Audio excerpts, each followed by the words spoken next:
నమస్కారం, welcome to one TV news. ముందుగా headlines.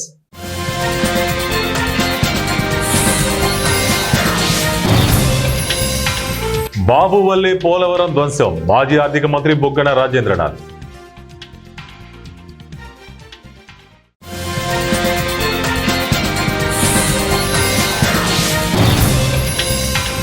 America shut down, మళ్లీ ముప్పు ముంగిట అగ్రరాజ్యం.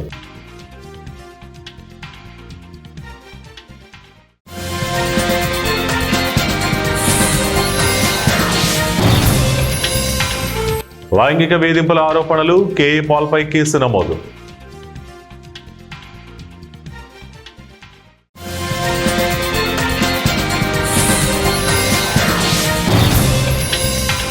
మహాకవి గురజాడ అప్పారావు రచనలు నిత్య నూతనం, మంత్రి కొండపల్లి శ్రీనివాస్.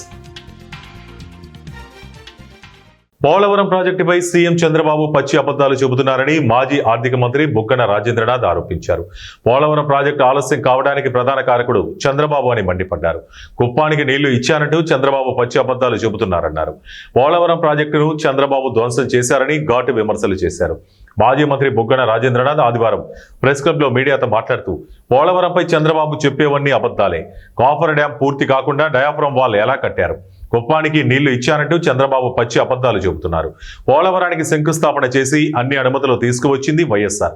కుడి కాల్వకు భూసేకరణ 10,628 ఎకరాలు 2004 నుంచి 2014 మధ్య జరిగింది. ఎడమ కాలువకు 10,343 ఎకరాల భూసేకరణ కూడా ఇదే సమయంలో జరిగింది. పోలవరం ప్రాజెక్టును చంద్రబాబు ధ్వంసం చేశారని విమర్శించారు. ప్రజాశాంతి పార్టీ అధ్యక్షుడు కేఏ పాల్ పై కేసు నమోదైంది. తనను లైంగికంగా వేధించాడని ఒక మహిళ ఆయనపై ఫిర్యాదు చేసింది. దీంతో పంజాగుట్ట పోలీస్ స్టేషన్లో కేఏ పాల్ పై కేసు నమోదు చేసి దర్యాప్తు చేస్తున్నారు. వివరాల ప్రకారం కేఏ పాల్ కంపెనీలో నైట్ షిఫ్ట్ లో పనిచేస్తున్న ఒక యువతిపై ఆయన లైంగిక వేధింపులకు పాల్పడినట్లు బాధితురాలు ఆరోపించారు. ఈ క్రమంలో అన్ని వివరాలతో బాధితురాలు షీ టీమ్స్ ను ఆశ్రయించారు. ఈ సందర్భంగా వారి వాట్సాప్ మెసేజ్లను పోలీసులు స్వాధీనం చేసుకున్నారు. అనంతరం పంజాగుట్ట పోలీస్ స్టేషన్లో కేఏ పాల్ పై కేసు నమోదు చేసి దర్యాప్తు చేపట్టినట్లు పోలీసులు తెలిపారు. అమెరికా మరోసారి ప్రభుత్వ షట్డౌన్ ముప్పును ఎదుర్కొంటోంది. అధ్యక్షుడు డొనాల్డ్ ట్రంప్ ఇటీవల చేసిన ప్రకటన ప్రకారం ప్రభుత్వ కార్యకలాపాలకు నిధులు సమకూర్చే తాత్కాలిక బిల్లులకు సెనెట్, హౌస్ ఆఫ్ రిప్రజెంటేటివ్స్ ఆమోదం తెలపకపోవడంతో ఈ పరిస్థితి అనివార్యం కానుంది. షట్డౌన్ అనేది అమెరికాలో ప్రభుత్వ కార్యకలాపాలకు నిధులు అందుబాటులో లేనప్పుడు సంభవించే పరిస్థితి. ప్రతి ఆర్థిక సంవత్సరం ప్రారంభానికి ముందు అంటే అక్టోబర్ 1న అమెరికా కాంగ్రెస్ బడ్జెట్ ను ఆమోదించాలి. ఒకవేళ బడ్జెట్ ఆమోదం పొందకపోతే లేదా తాత్కాలిక నిధుల బిల్లు కూడా ఆమోదం పొందకపోతే నిధులు లేని కారణంగా అనేక ప్రభుత్వ ఏజెన్సీలు, సేవలు తాత్కాలికంగా మూసివేయబడతాయి. దీనివల్ల అత్యవసర సేవలు మినహా చాలా కార్యకలాపాలు ఆగిపోతాయి. మహాకవి గురజాడ అప్పారావు భావాలు, రచనలు నిత్య నూతనమని రాష్ట్ర ఎంఎస్ఎంఈ, సెర్ప్, ఎన్ఆర్ఐ వ్యవహారాల శాఖ మంత్రి కొండపల్లి శ్రీనివాస్ కొనియాడారు. నవయుగ వైతాళకుడు గురజాడ అప్పారావు 163వ జయంతి ఉత్సవం ఆదివారం ఘనంగా నిర్వహించారు. ముందుగా పట్టణంలోని గురజాడ స్వగృహంలోని చిత్రపటానికి, విగ్రహానికి పూలమాలలు వేసి నివాళులర్పించారు. అనంతరం సత్య జంక్షన్ సమీపంలోని గురజాడ విగ్రహం వరకు ప్రదర్శన నిర్వహించారు. ఈ సందర్భంగా విద్యార్థులు గురజాడ దేశభక్తి గేయాలను ఆలపించారు. జంక్షన్లోని గురజాడ విగ్రహానికి పూలమాల వేసి నివాళులర్పించారు. ఈ సందర్భంగా ఏర్పాటు చేసిన జయంతి సభలో మంత్రి శ్రీనివాస్ మాట్లాడుతూ, గురజాడ నిత్య స్మరణీయులని పేర్కొన్నారు. అందరికీ అర్థమయ్యే వాడుక భాషలో చేసిన ఆయన రచనలు కలకాలం నిలిచి ఉంటాయన్నారు. 100 ఏళ్ల క్రితమే గొప్ప ముందు చూపుతూ మహాకవి రచనలు చేశారని, ఆయన ఆశయాలు నేటికి స్ఫూర్తిదాయకమని పేర్కొన్నారు. దేశ ప్రధాని మోదీ సైతం గురజాడ రచనల నుంచి స్ఫూర్తి పొందారని, ఆయన రాసిన దేశభక్తి గేయాన్ని ప్రస్తావించిన విషయాన్ని ఈ సందర్భంగా మంత్రి గుర్తు చేశారు. గురజాడ జయంతిని రాష్ట్ర ఉత్సవంగా నిర్వహించేందుకు కృషి చేస్తున్నామని చెప్పారు. ఆయన జీవిత చరిత్ర, దేశభక్తి గేయాలను పాఠ్యాంశాలుగా చేర్చాలని సూచించారు. అభినందించాల్సిన విషయం. ఆయనకున్నటువంటి సోషలిస్ట్ భావాలన్నీ కూడా ఈ రోజుకి కూడా అవి లేటెస్టే. ఆ రోజు 150 సంవత్సరాల క్రితం రాశారు, కానీ ఈ రోజుకి కూడా అవి మనం ఆచరించాల్సినవే. ఎంత నాగరికత వచ్చినా కూడా అవి ఇంకా మనం ఆచరించాలి, ఇంకా మనం ఆయన ఫాలో అవ్వాలి అనే ఆలోచన చూసారా, దాన్నే మనం ఆయన అంత ముందు చూపుతో రాశారు. ప్రతి మానవ సంబంధాలు ప్రతి ఒక్కరికి ఇంపార్టెంట్. మనిషిని మంచిగా ప్రేమించాలి, దేశాన్ని ప్రేమించాలి, మతాలు పక్కన పెట్టాలి. ఇవన్నీ కూడా ఒక మంచి ఆలోచనతో అందరికీ అర్థమయ్యే భాషలో రాసినటువంటి గురజాడ అప్పారావు గారు చాలా గొప్ప వ్యక్తి. సోదరులు చెప్పినట్టుగా అరిస్టాక్రట్, సోషలిస్టుల కన్నా ఉన్నతైన వ్యక్తి ఆయన.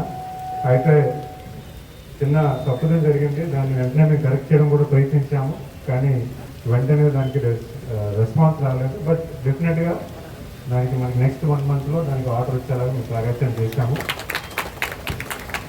అంతేకాకుండా ఈరోజు ముఖ్యంగా మన విజయనగరం జిల్లాలో కూడా మనం ఆయన గొప్పతనాన్ని చెప్పుకోవాల్సిన అవసరం ఉంది.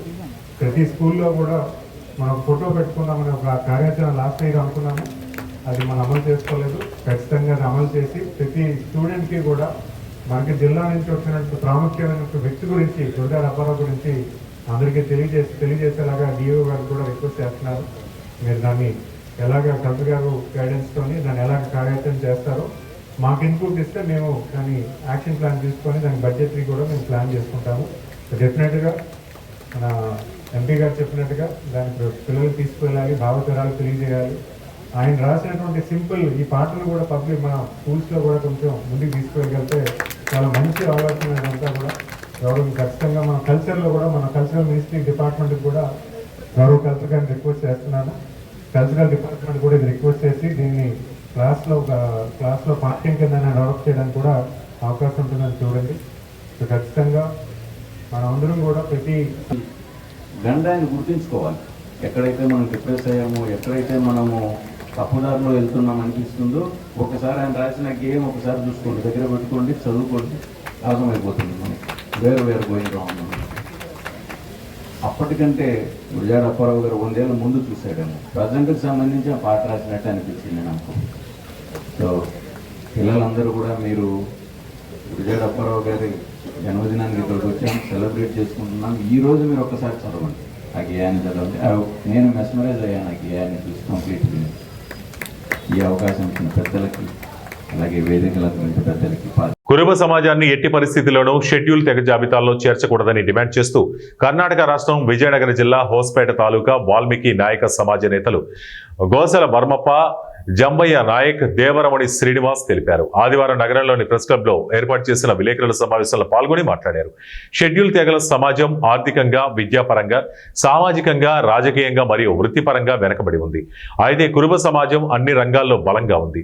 అటువంటి పరిస్థితిలో వెనకబడిన ఎస్టీ జాబితాలో బలమైన సమాజాన్ని చేర్చడం రాజ్యాంగ విరుద్ధమని తెలిపారు. దేవరమణి శ్రీనివాస్, చంద్రశేఖర్, ఆంజనేయ హనుమంతు తదితరులు ఈ కార్యక్రమంలో పాల్గొన్నారు. ನಮ್ಮನ್ನ ತುಳಿತಕ್ಕಂತ ಏನು ಕೆಲಸ ಮಾಡ್ತಾ ಇದ್ದಾರೆ ಮಾನ್ಯ ಮುಖ್ಯಮಂತ್ರಿಗಳು, ಅದ್ರ ವಿರುದ್ಧ ನಾವು ಹೋರಾಟ ಹಮ್ಮಿಕೊಳ್ತಾ ಇದ್ದೀವಿ.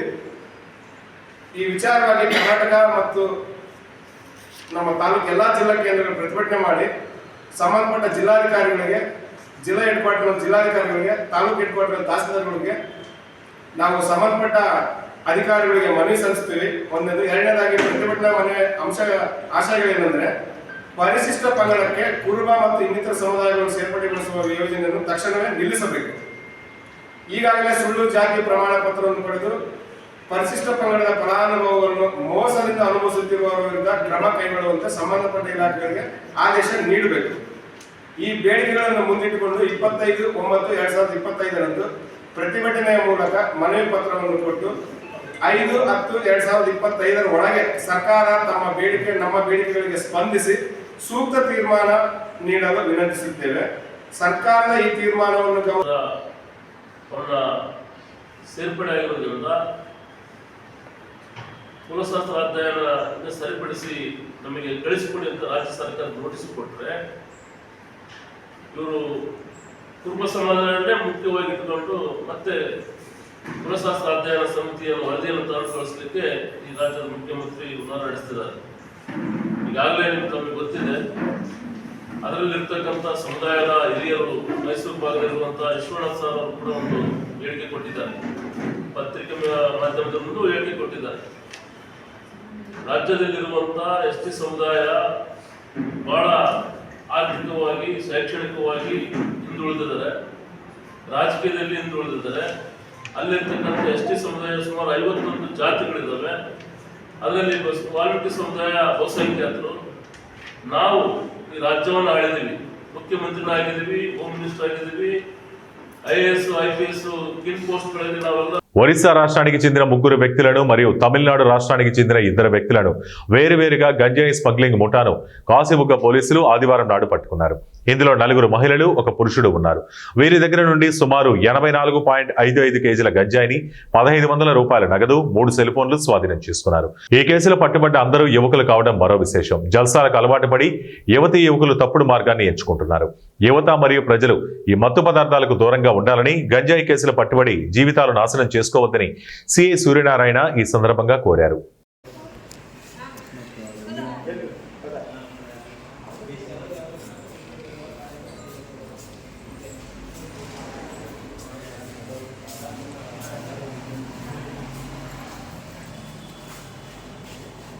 నువ్వు ఆ చివరికి వెళ్ళమ్మాయి, నువ్వు అటువైపు ఉండు, నువ్వు అటువైపు ఉండు.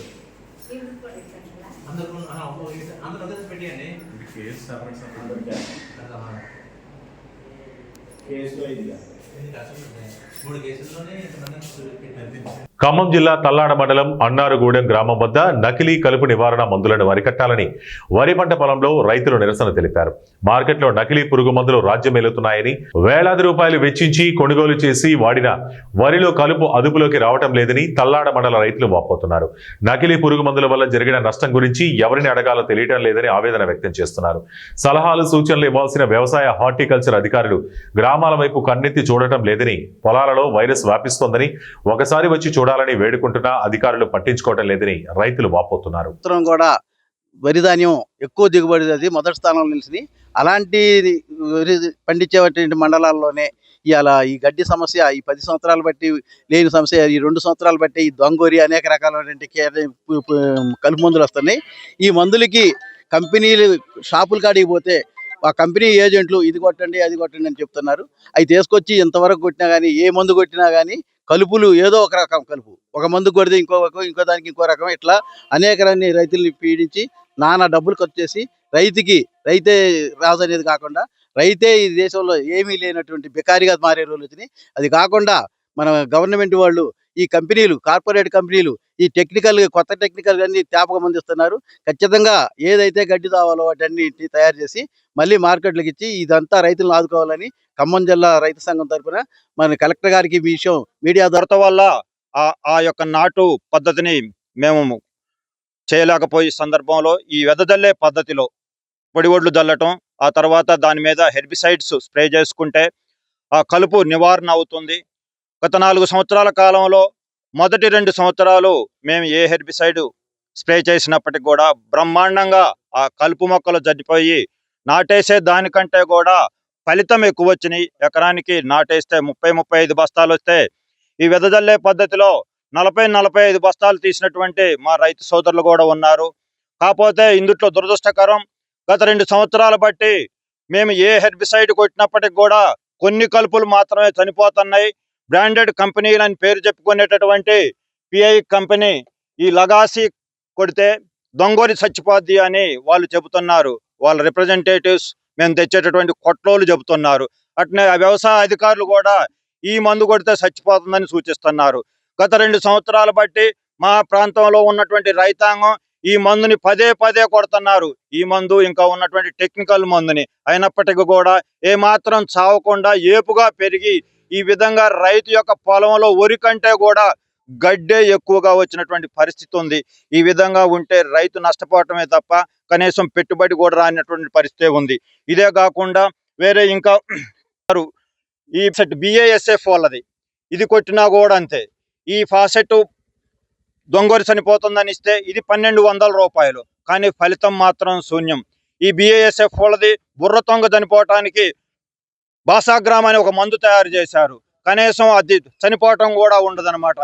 పెద్ద కంపెనీలు పెద్ద బ్రాండ్లు పేరు చెప్పి వేలాది రూపాయలు రైతుల దగ్గర కలెక్షన్ చేయటమే కానీ ఇక్కడ రైతాంగానికి ఒరిగేది ఏమి లేక రైతులు నానా అవస్థలు పడుతూ రైతు కూలీలు పెట్టి పీకిస్తుంటే ఒక్కొక్క ఎకరానికి 10 నుంచి 15,000 రూపాయలు కలుపుకే అయిపోతుంటే రైతు తినేది ఏముందని చెప్పేసి ఈ రోజు ఈ చుట్టుపక్కల ఉన్నటువంటి రైతాంగాన్ని అందరిని కూడా ఇక్కడికి చేరుకొని నిరసన కార్యక్రమాన్ని తెలియజేశారు. ప్రభుత్వ అధికారులకి ఎన్నిసార్లు విన్నవించుకున్నప్పటికీ కూడా వారు కనీసం క్షేత్ర స్థాయిలో పరిశీలన లేకుండా మీ ఇష్టం ఏదో ఒకటి కొట్టుకోండి అనేటటువంటి ధోరణిలో ఉన్నారే తప్ప ఫలాని మందు కొడితే ఫలాని గడ్డి చచ్చిపోద్ది అనేటటువంటి వ్యవసాయ అధికారులు కూడా ఇంతవరకు ఈ వ్యవసాయ క్షేత్రాలకి తిరిగి రావటం లేదు.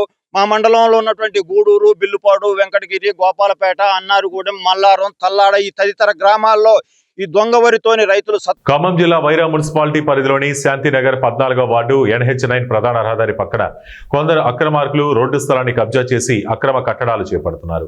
ఈ అక్రమ కట్టడాల వల్ల రాజ్యాంగ నిర్మాత డాక్టర్ బిఆర్ అంబేద్కర్ విగ్రహం కనిపించకుండా ఆ మహనీయుడు ఆశయాలు ఆలోచన విధానం ప్రజలు తెలుసుకోకూడదని దురాలోచనతో అంబేద్కర్ విగ్రహానికి ఆనుకుని భారీ స్థాయిలో కట్టడాలు నిర్వహిస్తున్నారన్నారు.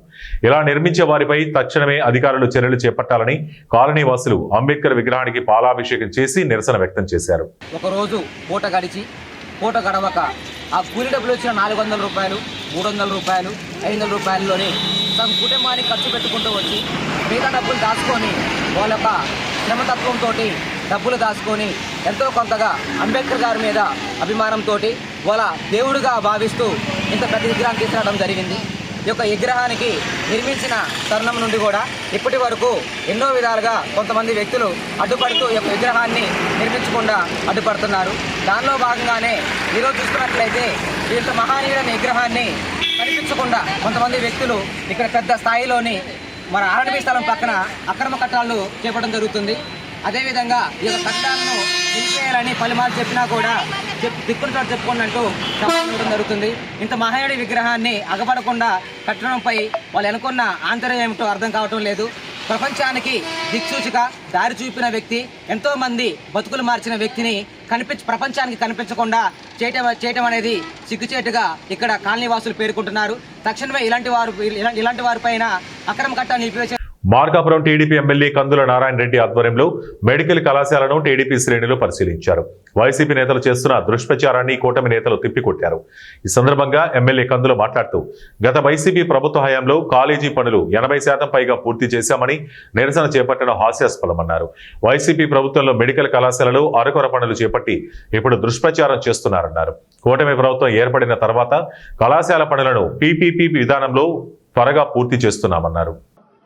ఈ నాయకుల్లో తప్పని చెప్పి మీరు ఎత్తుక్కుంటూ ఉండాల్సిన దౌర్భాగ్య పరిస్థితి పట్టిందంటే మిమ్మల్ని ఏమనాలో ప్రజలు కూడా మీకు ఏ రకంగా సమాధానం చెప్పాలో అన్నీ ఆలోచన చేసుకుని సిద్ధంగా ఉన్నారని మేము ఈ సందర్భంగా మీ అందరికీ మనవి చేస్తూ ఉన్నా. వాస్తవాలు ప్రజలకు కూడా చెప్పాలి.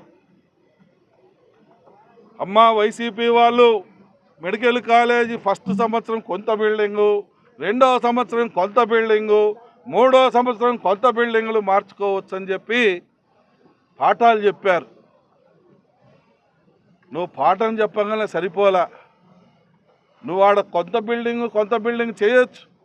మరి కొంత బిల్డింగ్ చేయొచ్చినప్పుడు కొంత డబ్బులు కూడా కాంట్రాక్టర్కి ఇప్పించిండింటే కాంట్రాక్టర్ పూర్తి చేసిండేవాడు.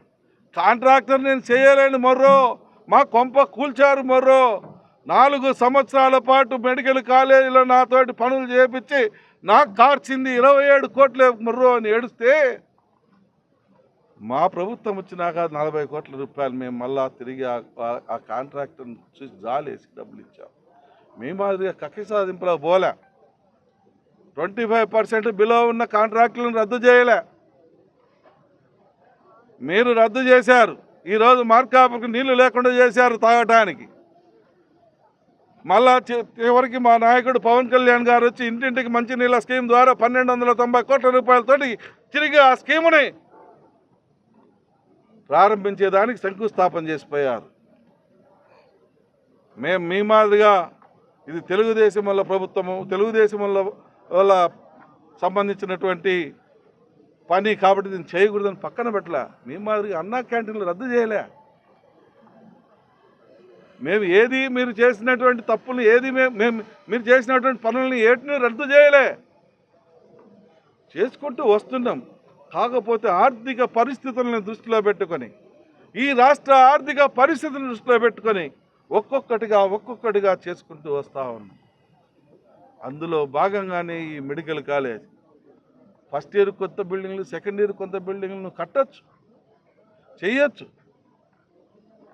కానీ ఒక రూపం రావాలా. పూర్తి కాకుండానే ఈ రకంగా బిల్డింగ్లు చూపించి స్టూడెంట్స్ని పంపమంటే స్టూడెంట్స్ వచ్చి చేస్తారయ్యా? కాలేజ్ అంటే ఎట్టుండాలా? కాలేజ్ అంటే ఈ రకంగా ఉండాలా. కాలేజీలు అంటే ఈ రకంగా ఉండాలా. 478 కోట్ల రూపాయలు టెండర్లు పాడినప్పుడు మీకు తెలియదా? టెండర్లు ఇచ్చినప్పుడు నువ్వు ఆ రోజు ఏమన్నా షెడ్యూల్లో 1% ప్రకారం ఇచ్చి పర్సెంటేజ్ ప్రకారం చేర్చుకుంటామని చెప్పావా? నువ్వు చెప్పింది ఏంటి? 3 ఏళ్ళు టైం 18 నెలలు టైం ఇస్తున్నా, 478 కోట్లు నీకు గ్రాంట్ ఇస్తున్నా, నువ్వు పూర్తి చేయాలా బిల్లు, నువ్వు వర్క్ పూర్తి చేయాలా, మేము కాలేజీ పెట్టుకోవాలన్నావు. లాస్ట్కి ఎన్ఎంసీ వాళ్ళు వచ్చి నువ్వు చూపించిన కాలేజీని రిజెక్ట్ చేస్తే అప్పుడు ఆగిపోయిన పరిస్థితి. అంతేగాని ఏ ప్రభుత్వము మా ప్రభుత్వం ఏమి ఆపింది కాదు. ఏదైతే నేషనల్ మెడికల్ కౌన్సిల్ రద్దు చేసిందో, క్యాన్సిల్ చేసిందో దానికి మేము పూర్తి చేసినాకనే చేద్దామన్న ఉద్దేశంతో ఈరోజు మళ్ళా పీపీపీ మోడ్లోకి తీసుకొని వస్తూ ఉన్నాం. ప్రజలు తన దగ్గర ₹1 చేయరు. ప్రైవేట్ వాళ్ళు అయినంత మాత్రాన వాళ్ళకు వచ్చే ప్రభుత్వానికి ప్రజలకు వచ్చే నష్టమేమీ లేదు. నువ్వు చూపించిన మార్గంలోనే పోతా ఉంది మెడికల్ కాలేజీ, నువ్వు చూపించిన మార్గంలో నడుస్తూ ఉంది. కాకపోతే డబ్బులు నువ్వు ఊడ్చేసావు కాబట్టి మేము ప్రైవేట్కి సంబంధించిన వాళ్ళు పెట్టుబడులు పెట్టమని చెప్పి అడిగి కాంట్రాక్టర్లు ఎవరైనా వస్తే వాళ్ళ ద్వారా టెండర్ వేయించి పని చేపిస్తాం. ఈ రకంగా మేము మెడికల్ కాలేజీని ఈ ప్రాంత ప్రజలకు ఒక వరప్రసాదం లాంటి మెడికల్ కాలేజీని త్వరలో ప్రారంభించబోతా ఉన్నాం, త్వరలో పూర్తి చేయబోతా ఉన్నాం. బ్రహ్మాండమైనటువంటి 16 లక్షల మందికి బ్రహ్మాండమైనటువంటి ఏకైక మెడికల్ కాలేజీ కమ్ హాస్పిటల్గా దీన్ని రూపాంతరం చేయబోతా ఉన్నాం మా నాయకుడు చంద్రబాబు గారి ఆధ్వర్యంలో అని చెప్పి ఈ సందర్భంగా తెలియజేస్తా ఉన్నాం. వెలుగొండ గురించి మాట్లాడతారు. సిగ్గుందా మీకు? సిగ్గు శరమున్నవాడు మీ నోరు ఎత్తాడు వెలుగొండ గురించి. ఎంతకాలం మభ్య పెడతారా మీరు మమ్మల్ని? ఎంతకాలం మోసం చేస్తారా మా ప్రాంత ప్రజల్ని? ఎంతకాలం మా జీవితాలతో ఆడుకుంటారా మీరు? ఎన్ని రకాలుగా ఆడుకుంటారు మీరు?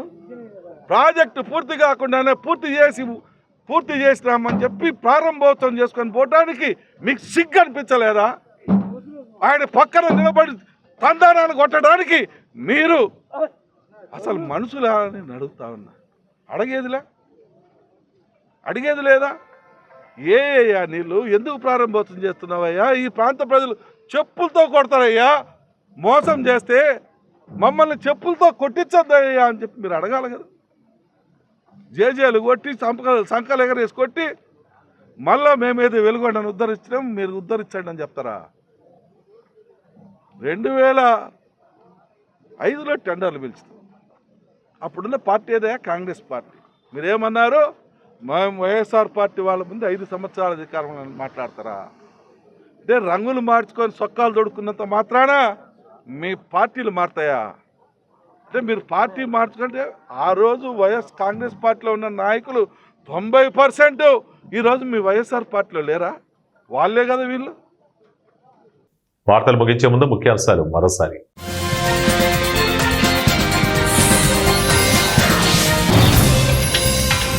బాబు వల్లే పోలవరం ధ్వంసం, మాజీ ఆర్థిక మంత్రి బుగ్గన రాజేంద్రనాథ్.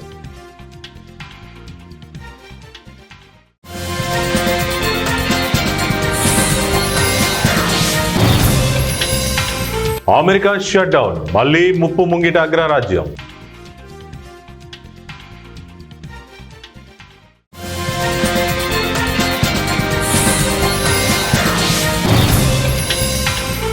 లైంగిక వేధింపుల ఆరోపణలు, కేఏ పాల్పై కేసు నమోదు.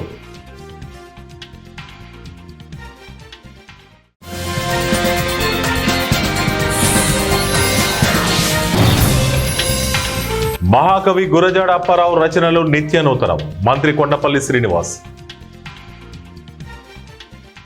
ఇవే ఇప్పటి వరకు బులెటిన్ అప్డేట్స్. మరిన్ని అప్డేట్స్ కోసం చూస్తూనే ఉండండి 1 టీవీ న్యూస్.